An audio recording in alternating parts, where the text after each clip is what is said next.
I said, it's decided in the heaven we are destined to meet. I told her, you will be my wife. Of course, I got first. Isang mahabang paglalakbay gamit lamang ang bisikleta mula India hanggang Europa nang dahil sa pag-ibig. Ito si Papa Dudut, Tito Jones TV para ihatid ang mala fairy tale na buhay ni Picky Mahanandja na medyo taghirap at may sinabi sa buhay na si Charlotte von Schedvin ng Sweden.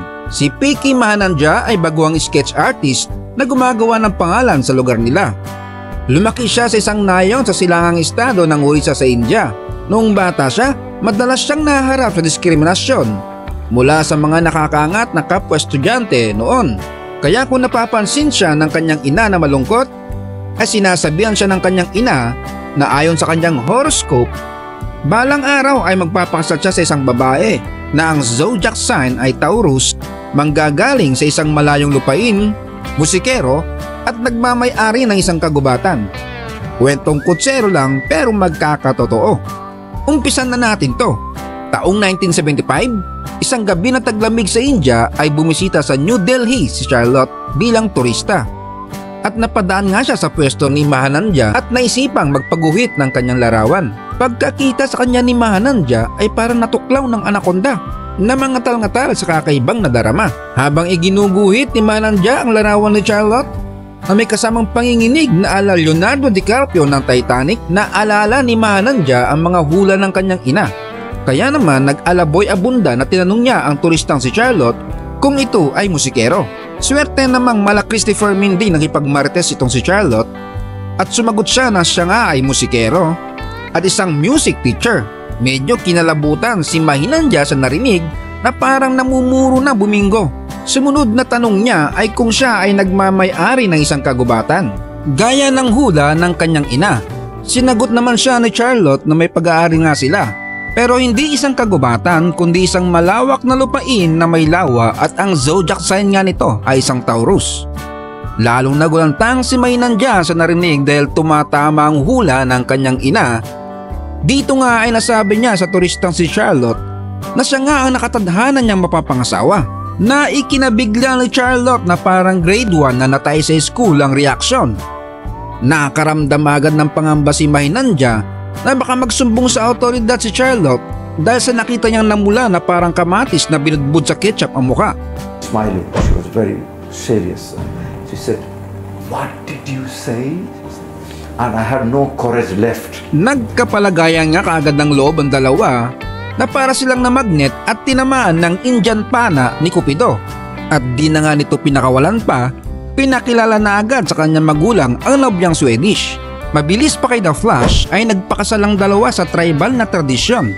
At pagkatapos nga na ibandera sa kanilang nayon ang nabingwit na koi fish, ay nagpaalam na si Charlotte na kailangan niya nang munang bumalik sa kanilang bansa sa Sweden dahil sa kanyang naiwang trabaho. At nangako naman na babalik sa buwan ng Agosto ng taong iyon. Pagkalipas nga ng ilang buwan, ay drawing pala itong si Charlotte dahil hindi siya nakabalik gaya ng kanyang pinangakong swimming, pagbabalik sa India. Kaya nakapag-isip-isip na rin si Mahanandja na kailangan niya ng galawin ang baso. Binenta niya lahat ng pwede niyang ibenta dahil hindi pa uso ang 5-6 at 3 games noon, tsaka bumili ng bisikleta. At sumulat kay Charlotte na pupuntahan siya nito sa Sweden. Winarningan naman ni Charlotte si Mahanandja sa kanyang resback na sulat na napakadelikado ang kanyang naisip na gagawin. Hindi nagpatinag si Mahanandja. Desperado pa kay Antonio Banderas na makitang muli ang kanyang pinapantasya. Eto na, nagsimula ang kanyang paglalakbay noong January 22, 1977.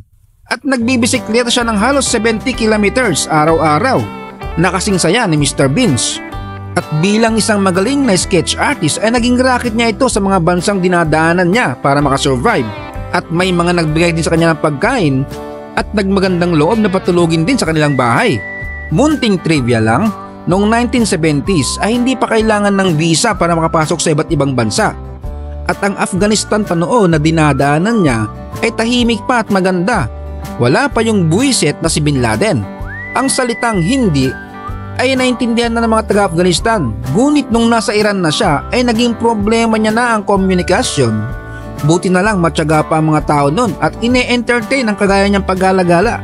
Talagang sobrang hirap nga pinagdaanan nitong si Mr. Vince Mahanandja sa kanyang paglalakbay. Lahat na nga ng kasingit-singitan ng kanyang katawan ay sumakit pero binaliwala niya dahil sa kagustuhan na makita pang muli si Charlotte. Panis ang Waze at Google Map kay Mahinandja dahil narating niya rin sa wakas ang Europa noong Mayo 28, 1977. Dumaan siya sa Istanbul at Vienna at pagkatapos ay naglakbay sa Gothenburg sa pamamagitan ng train. At nang marating niya nga ang Sweden ay hindi niya alam ang gagawin dahil kakaiba rin ang tradisyon sa Sweden. Lumuhod siya sa harap ng ama ni Charlotte nang makaharap ito. Napabilib niya ang mga magulang ni Charlotte at naantig sa mekos-mekos na pinaggagawa nito. Di naman umubra ang pambavirus ng mga kaibigan ni Charlotte na hindi boto na magpakasal sa Bombay na nakabisikleta. Kaya sa ending ay opisyal nagpakasal ang dalawa sa Sweden. 64 years old na si Mahinandja sa bidyong ito, ngayon ay nakatira kasama si Charlotte at ang kanilang dalawang anak sa Sweden at patuloy na nagtatrabaho bilang isang artist pa rin. So yan, sundan mo ako sa Facebook, huwag kalimutang mag-like, share at pasubscribe na rin kung nagustuhan ang ganitong mga content. Hanggang sa muling paglalakbay.